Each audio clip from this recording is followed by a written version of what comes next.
દાદા,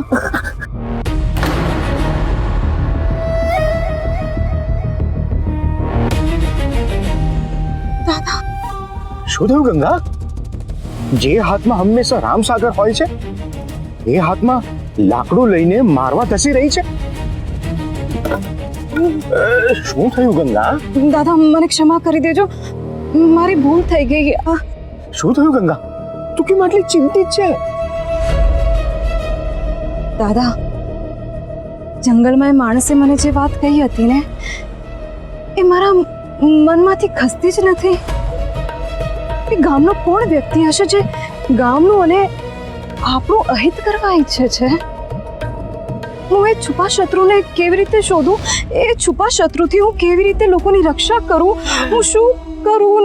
ગંગા, હું કરું એ તો અજ્ઞાનતા. તું કે હું શું કરી શકવાના? જે પણ કરશે એ આપણો ઈશ્વર કરશે અને આપણે તો બસ એના ચિંદેલા માર્ગ ઉપર આગળ ચાલવાનું છે. તમારું કામ છે એ છુપા શત્રુને શોધવાનું. તમે એ કાર્ય શરૂ કરી દો. દાદા, હું છુપા શત્રુને કેવી રીતે શોધી શકીશ? કારણ કે મને તો દરેક જીવ માત્રમાં પ્રભુ જ દેખાય છે અને જેમાં પ્રભુનો વાસ હોય એમાં શત્રુ કેવી રીતે હોય? ગંગા, તમે એકદમ નિર્મળ હૃદયવાળા છો. તમે ભક્તિ માર્ગની એક નવી શરૂઆત કરવા માંગો છો ને? તમારે તો કેટલાય લોકોને માર્ગદર્શન આપવું પડશે અને એ વખતે એમની અંદર છુપાયેલા શત્રુને તમે ઓળખી નહીં શકો તો સત્ય અને અસત્યની ઓળખ કેવી રીતે કરી શકશો? ટેટાના ટોળામાં છુપાયેલા સફેદ વરુને કેવી રીતે ઓળખી શકશો? તમારે તો આ સત્યને ઓળખતા શીખવું જ પડશે. માટે આ તમારી આખરી કસોટી હશે. એટલે તમારે એ છુપા શત્રુને શોધી કાઢીને એને બધાની સામે ઉઘાડો પાડવાનો છે. દાદા, આ મારા માટે અઘરું હશે કારણ કે મને તો બધા લોકો સારા જ દેખાય છે. સુર અને અસુર વચ્ચે ભેદ માત્ર વિચાર અને આચરણનો જ છે. તમારી આંતરદ્રષ્ટિને ખુલ્લી રાખો. ઈશ્વર એ છુપા શત્રુને પારખવામાં તમારી મદદ કરશે. તમે આ કસોટી માટે તૈયાર છો? હા, હું આ કસોટીને પાર કરીને જ રહીશ અને મારે આ કસોટી પાર કરવી જ પડશે. તો જ હું આ ગામના લોકોની રક્ષા કરી શકીશ, એ લોકોને સુરક્ષિત રાખી શકીશ. હું પાર કરીશ દાદા.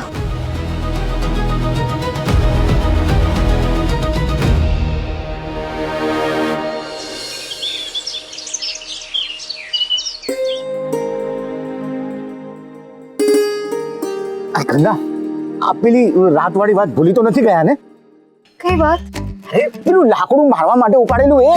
અરે એ તો મેં ત્યાં જ ફેંકી દીધેલું ને. અરે એ લાકડું કેમ ઉપાડ્યું એ કહું છું.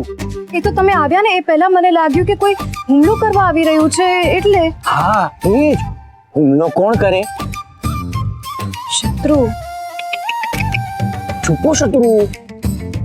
આપણે એને પહેલા શોધી કાઢવાનો છે એ પહેલા કે એ કોઈને હાનિ પહોંચાડે. તમે શોધ તપાસ શરૂ કરી દીધી કે નહીં?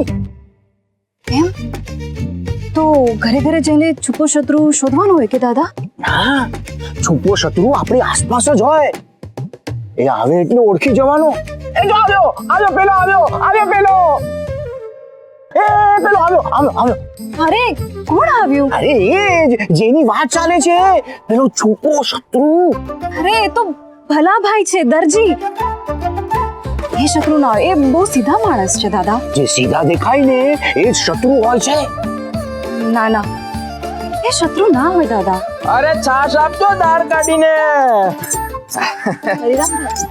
ગંગાબા, તાજી છાશ આપો ને દાળ કાઢીને.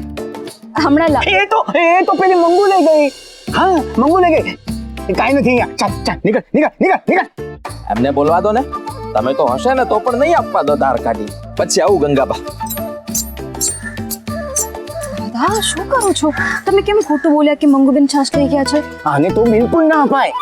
કહેવત છે ને કે સાપને છાશ ન પીવડાવાય. ને છાશ? અરે પણ સાપને દૂધ ના પીવડાવાય એવી કહેવત છે ને દાદા? અરે પણ અહીંયા તો આ સાપ રોજ માંગે છે છાશ પીવા માટે. ના ના, હરિરામભાઈનું બસ બોલવાનું થોડું કડવું છે, બાકી માણસ તો સારા જ છે. તારા માટે તો આખી દુનિયા સારી છે, તો પછી શત્રુ છે કોણ? ગંગાવો, હા સાહેબ. ગંગાવો, બેટા તમે ઠીક તો છો ને? મને મોટીએ કહ્યું કે તમને ખૂબ વાગ્યું છે. હવે તો સારું છે ને?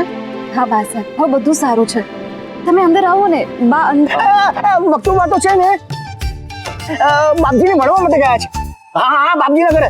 તમને પણ બોલાવ્યા છે. જાઓ જાઓ જાઓ. આપજીના ત્યાં ગયા છે તો નક્કી કંઈક અગત્યનું કામ હશે. હું જાઉં છું. હા, અને ગંગા ધ્યાન રાખજે હા બેટા તારું.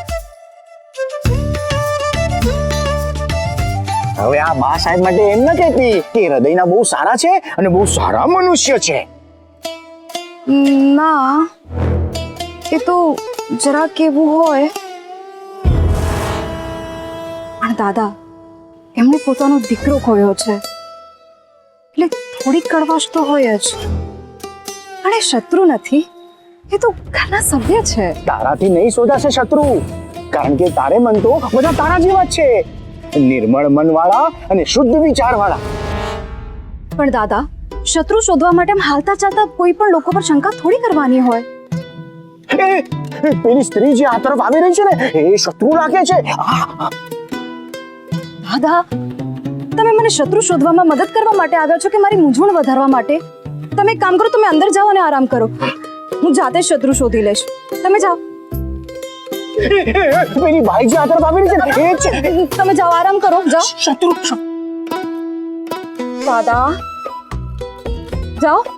લો બોલો, હવે શિષ્ય એના ગુરુને કહેશે હું શોધી લઈશ. આ ટકલા શત્રુ બતાવ્યા, ગંગાને તો કઈ સમજાતું જ નથી. હું એ જોઉં છું કે આ શત્રુને ક્યારે શોધી કાઢે છે. દાદાને એકવાર એક વાત જાણવા મળી ગઈ ને એટલે છોડે જ નહીં એ વાતને. અરે બધામાં શત્રુ દેખાય છે દાદાને.